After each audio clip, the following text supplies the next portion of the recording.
Doncs aquí estem amb Meritxell Soler, que acaba de guanyar la Jambuen i aquest any està com un tiro.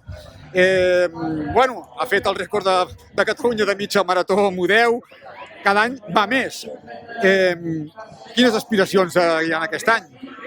Tinc unes aspiracions bastant fortes, bastant ambicioses. La meva idea, febrer faig la Marató de Sevilla i la meva idea és baixar de 2:28, fer la mínima pel Mundial de Budapest, en el meu debut. Quin creus que ha sigut la clau d'aquest fer aquesta gran pujada en el teu rendiment en els últims, sobretot, 2 anys? Sí que és veritat que porto molts anys entrenant i crec que amb el fons és clau portar molts quilòmetres a les cames.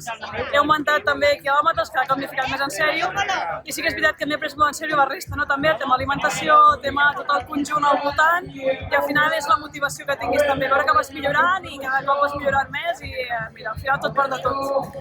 Doncs aprofitar-ho perquè estàs en un excel·lent moment i qui sap si pot caure inclús el rècord de Catalunya en marató també.